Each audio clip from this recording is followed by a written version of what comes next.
안녕하세요, 필름메이커스입니다. 이번 영상에서는 대 OTT 시대에 당당히 오픈한 단관극장 무비랜드와 작은 영화관에 대해서 이야기해보려고 합니다. 얼마 전 카페거리로 유명한 성수동 연무장길에 30석짜리 작은 극장 무비랜드가 문을 열었습니다. 극장의 암흑기라고 불리는 포스트 코로나 시기에 걸어서 7분 거리에 대형 멀티플렉스 극장이 있고 땅값 비싸기로 유명한 성수동에 9장만 상영하는 극장이 생겼다는 사실이 상당히 비현실적으로 다가옵니다. 빳빳한 종이에 수기로 좌석을 표기한 영화표를 티켓 부스에서 받고 80년대 미국 영화관 느낌의 인테리어로 가득한 공간에서 영화를 보는 경험은 영화관보다는 테마파크에 더 가깝게 느껴집니다. 각종 언론에서도 무비랜드의 등장이 신기했는지 극장주의 인터뷰와 기사들이 쏟아졌습니다. OTT 플랫폼 왓챠가 무비랜드에서 오프라인 왓챠 파티를 정기적으로 진행하는 등 무비랜드에 대한 관심은 온오프라인을 가리지 않고 뜨거운 것 같습니다. 무비랜드에서 상영하는 영화는 에브리싱 에브리웨어 올 앳 원스를 시작으로 대부, 백투더퓨처, 반치광, 소림축구, 찬실이는 복도 많지 등 장르와 시대를 가리지 않고 극장을 운영하는 모베러웍스와 객원 큐레이터의 큐레이션으로 구성되는 점도 독특합니다. 상영하는 영화를 소재로 팟캐스트 방송을 만들고 포스터 아트웍을 모베러웍스의 감성을 담아 새로 제작하는 등 무비랜드의 행보는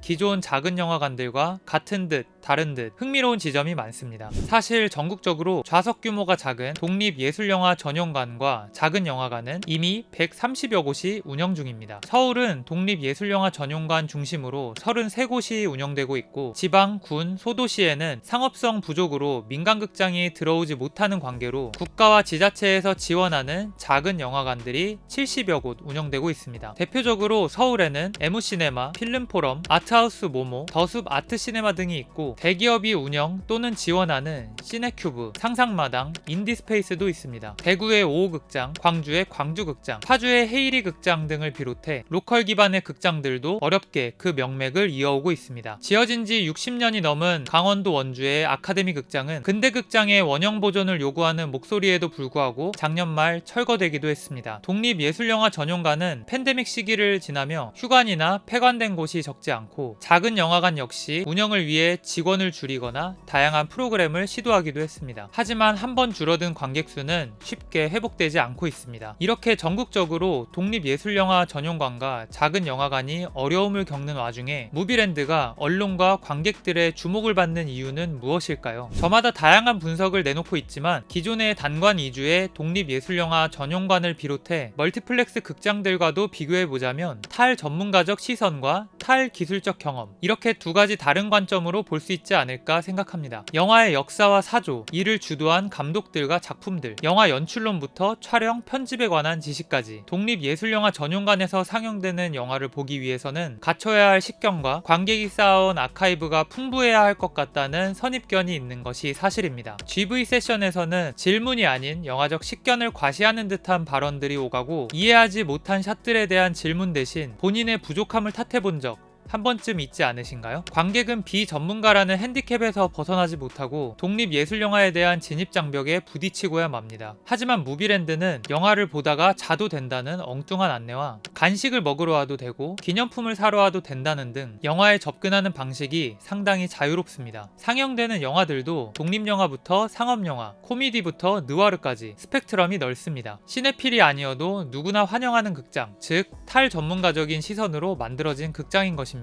대부를 아직 안 봤다고가 아닌 대부라는 영화를 각자의 방식으로 즐겨보자라는 메시지가 관객들에게 더 친근하게 다가가지 않았나 싶습니다. 극장에서의 차별화된 경험을 제공하기 위해 과학기술을 동원하여 3D를 넘어 4D로 의자를 움직이고 바람을 쏘고 스크린을 넓히고 추가하고 빠른 예매와 매점 상품 구매를 위해 키오스크를 들여놓는 등 지금까지 극장에서 관객들에게 차별화된 경험이라고 내놓은 것들은 첨단 기술을 기반으로 한 기술적 경험이었습니다. 독립예술영화 전용관과 작은 극장들도 멀티플렉스와 같은 편리한 예매 시스템을 갖추기 위해 노력했고 통합 예매 시스템이 도입된 지도 얼마 되지 않았습니다. 극장이 생존하기 위한 전략은 기술적 발전이라는 패러다임이 지금까지도 이어지고 있는 것입니다. 하지만 하지만 무비랜드는 영화표의 종이 두께와 디자인에 심혈을 기울이고 수기로 자석을 표시해줍니다. 인테리어와 소품, 심지어 음료수 디스펜서의 로고까지 빈티지 아메리칸 스타일로 통일하여 마치 다른 세상에 들어와 있는 듯한 착각을 일으킵니다. 극장 의자에 새겨진 글자의 디자인부터 카펫과 음료컵의 디테일한 디자인까지 컨셉에 맞춰 만들고 티셔츠에 실크 스크린으로 하나하나 그래픽을 새겨주는 등 아날로그의 집약체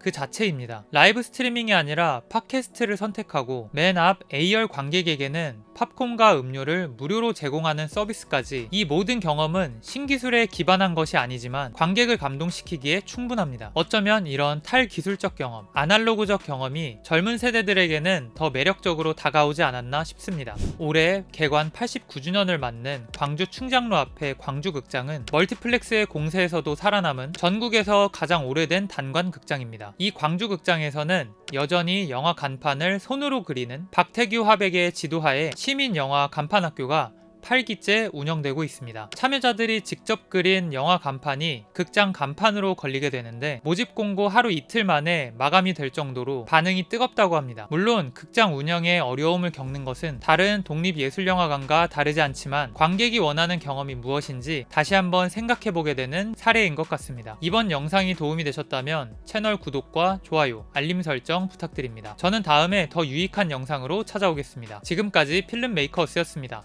감사합니다.